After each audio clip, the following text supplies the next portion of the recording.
duhaye kaze inshuti zacu abakunze kudukurikirana bakomeje gukora comment, share na like na subscribe ko murabikora neza cyane. Reka tubahe kaze kugira ngo tuganire iminota mikeya. Duhaye abantu bose kaze. Ubu twe dufite igihe cy'imbeho cyane, hanze harakonje, hari imbeho nyinshi cyane muri Canada cyangwa se muri bino bihugu by'i Burayi harakonje cyane.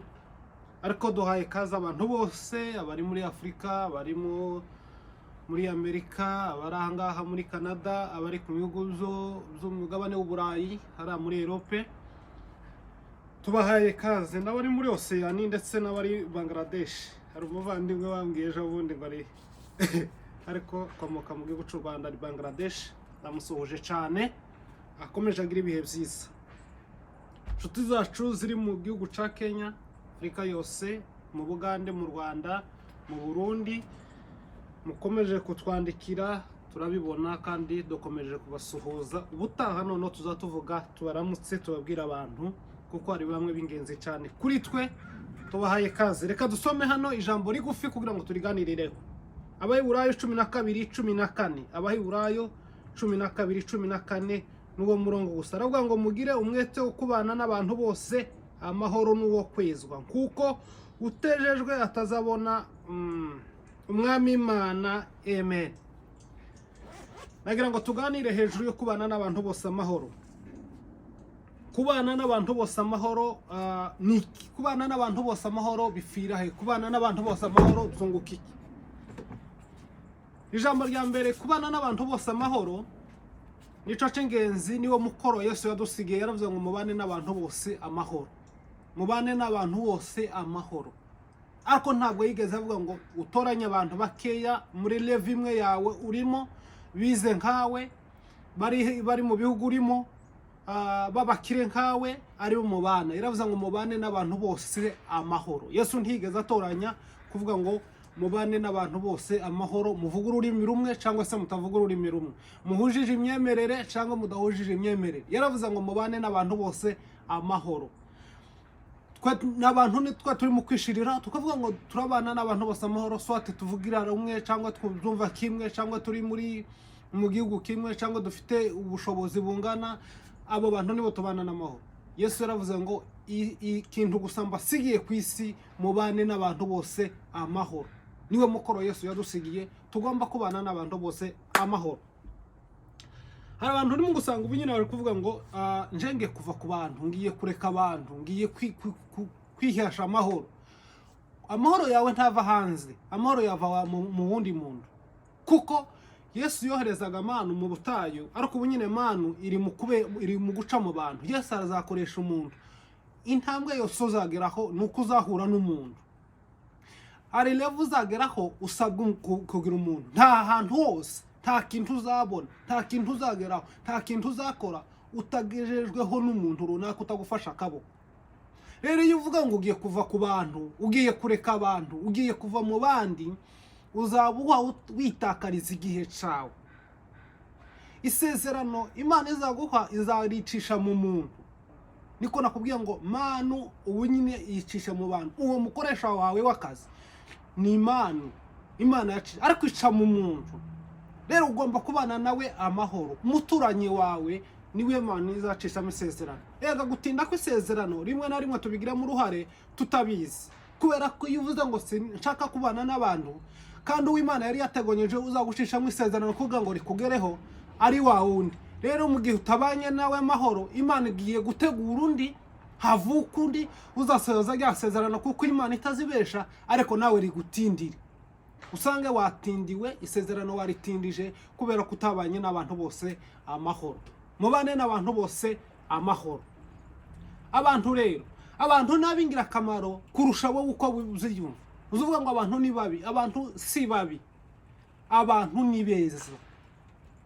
Reka uyu mwaka Imana iguheza abantu, reka ubane n'abantu bose amahoro, reka ugire imbaraga, ugire umwete, ugire ubwize bwo gukundwa n'abantu, bwo kwegerana n'abantu, bwo gusabana n'abantu, bwo kubana n'inshuti, bwo kubana n'abavandimwe, bwo kubana n'abantu bose amahoro. Umugisha wose Imana izitanga umugisha. ariko tiyo Imana izibicishamo cyangwa se umuyoboro Imana izibiheza izibicisha mu bantu. Hari ibintu babingahe tuza kureba kugira ngo ushobora kubana n'abantu bose amahoro. Umuntu n'uw'agaciro mu buzima, kuko udafite umuntu ubuza abantu kujya niwe mukene. Umuntu n'uw'agaciro, ufite abantu kurya bakurusha ubutunzi. Nubona umuntu ari populaire abana n'abantu bose amahoro, urya muntu arakurusha ubutunzi bukomeye. Bana n'abantu bose amahoro. Icakabiri,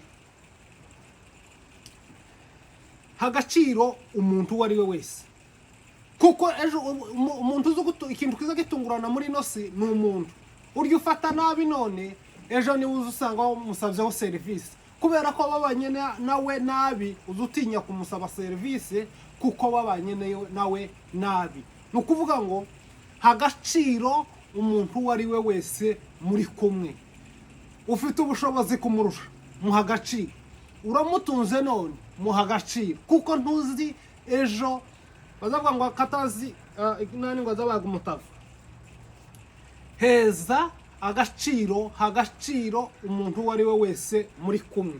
Ijambo rigira gatatu, kwita ku bintu by'intege nkeya by'umuntu by'uyu munsi, ita ku mbaraga ziwe z'uyu munsi, kuko izo mbaraga ziwe ejo zizaba izindi, zizavukamo izindi. Usanga ni umunyembaraga cyane kurusha kumujajinga wavugaga ko umuntu ari umunyantege nkeya. Rero iyo kumwe n'umuntu, iyo ubanye n'umuntu uvuga ngo uriya ntaco azageraho, uriya ntaco amaze, uriya ntaco nawe azaje iki, kubera za ntege nke ziwe, kubera ya circonstance agezemo, kubera ya situation arimo, ukamubona ko igihe cyose iwe ari umunyantege nkeya, atazatera imbere, atazaje imbere. Ariko umunsi yagutunguye uzatungurwa kwibwira ati se uyu ni wa muntu cyangwa uyu si wa muntu.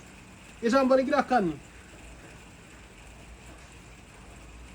umuntu wese Imana yamubisemo imbaraga.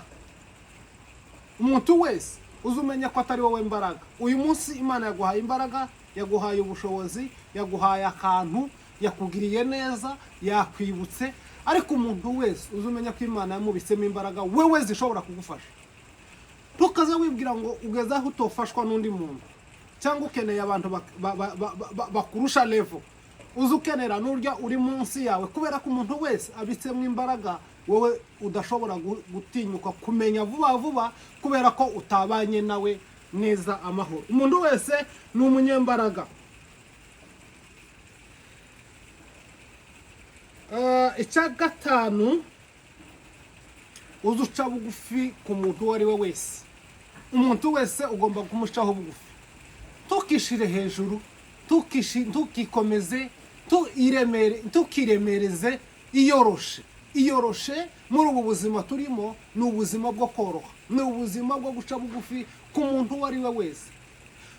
Tukavuga ngo bagukubitiye amashi, bagupfukamiye, wageze ahantu wabaye igikomerezwa, wakomeye, wabaye igitangaza mu bantu, tuzuza gukiza, tuzuza gufasha. Ca bugufi ku muntu uwo ari we wese. Hanyuma rero ite gushira Imana imbere. Ikintu cyose kugira ngo uzabane n'abantu bose amahoro, uzushira Imana imbere. Musamariya kazi ahura na Yesu, hari ibintu bibiri yakoze kugira ngo ibintu byose ubigereho. Ikintu cyambere no gutega amatwi umuntu uwo ari we wese. Uzutega amatwi umuturanyi wawe, uzutega amatwi urya muntu uvuga ngo ni umunyantege nkeya. Hari ijambo ryiza rizagufasha, hari inzira zakubwira wowe utaruzi, kuko umuntu wese muri nose duhora turi ishuri, turi ku ishuri duhora twiga. Ijambo rya mbere, uyu Musamariya iyo adatega Yesu amatwi, iyo atamubwira ngo kubera iki waruzi ko abayuda n'abasamariya tutaza tuvugana, iyo ryari ihame bari bahari, kuko rwari urwango rurerure cyane rumaze iminsi. Ariko yamuteze amatwi, amuha akanya kugira ngo baganire, yumve uyu muyuda ashaka hiki, uyu muyuda niki kimugenza, uyu muyuda usanze kwiriba niki. Ariko ubuzima bw'uwo mumama aho ngaho bwahindukiriye aho, kubera ko yamenye ko yahuye n'umuyuda udasanzwe. Rero abaduhora duhura nabo, abadubana, abaturanyi bacu, abavandimwe, inshuti zacu, abadukorana mu kazi, ni abantu basanzwe, tuzi ko basanzwe. Ariko Imana umunsi umwe yomugira udasanzwe mu buzima bwawe. Ariko kuko wamuhaye mwanya, wamuteze amatwi, wamutegereye, akaba umuntu w'ingirakamaro mu buzima bwawe, akaba umuntu w'ingirakamaro mu muryango wawe, akaba umuntu w'ingirakamaro kubera ko wamuhaye umwanya, uramutegera wumve ikimugenza, wumve objectif yiwe, wumve ico wamusoromamo. Kuko muri no si tubayeho mu buzima bwo gusoromana, tubayeho mu buzima bwo kwigana. Uyu yakoze kano reka naje ngakore, uyu yaguhaye ibitekerezo bindi utarufite utarukutekereza. Hanyuma rero igihe cyose ubabaye, iyo niyo password. Ntukazabwira umuvandimwe wawe nabi, ntukazabwira umuturanyi nabi, ntukazabwira umuntu uwo ari we wese nabi ufite umujinya. Iyo niyo password yo kubaho mu buzima bwiza. Igihe cyose wumva wababaye, ntukazavuge nabi. Nubwira umuntu nabi wababaye, izaba inkomyi ejo wewe, kuko uyu mujinya ntuzawusazana, uwo mujinya ntuzawugumana, ico gintu ntuzagihorana. Ariko ejo uzasanga unanirwa kuja kumusaba service, unanirwa kumvuga ngo aguteze imbere, unanirwa kuvuga ngo akuzamure nawe akaboko, agufata akaboko uzamuke, kubera ko wavuganye uburakari, uvuga nabi, tiwikontorora. Mu gihe urakaye, tukazabwire umuvandimwe nabi, niho uzabana n'abantu bose amahoro. Tugira umwete wo kubana n'abantu bose amahoro. Niko Bibiliya yatubwiye ngo tugira umwete. Umwete ni ukubishiramo double, ni ukubikora ubusubiriza, ni ukubikora usubizamo. Bugira umwete ni ugushishikara, tubishishikaremo. Niryo jambo ry'ingenzi tugomba gushishikaramo cyane, kubana n'abantu bose amahoro n'uwo kwezwa. Tugomba kubishiramo imbaraga cyane, kubera ko turakwisi yandura itwanduza buri munsi. Tugomba guhora mu ruganda rwo kwezwa, tukaguma tukezwa tukabishiramo imbaraga kugeza bikunze. Tugomba kubana n'abantu bose amahoro, tukabishiramo imbaraga kugeza bikunze. Tugomba kugira umwete wo kubana n'abantu bose amahoro n'uwo kwezwa. Reka mbatura akaririmbo gatoya k'umusamariya, hanyuma tuze gusoza babwira ngo shalom shalom. Mugira umunsi mwiza. N'aka karirimbo ndakabatuye. Umusamariya kazi yahize umushitsi, ubwo yahuraga n'umuyuda muganiriza neza. Byari ibintu bidasanzwe, umuyuda kuvugana n'umusamariya neza. Bahoraga bahanganye, bakarangwa n'amakimbirane y'urudaca. Wari umwanya udasanzwe mu mibereho y'urya mugore, maze biba akarusho ngo yamenyana y'ubwo yahuye n'umuyuda usanzwe. Ahubwo mugira ibihe byiza nshuti bavandimwe. Batuye ako karirimbo. Kubana n'abantu bose amahoro ni ugutega umuvandimwe wawe ugutwi, ni ugutega uwo mukorana mu kazi ugutwi, ni uguha agaciro uwo mubana. Umuyoboro wose Imana izagufashamo nuko uzabana n'abantu bose amahoro. Mana dufite muri no si nuko tubanye n'abantu bose amahoro.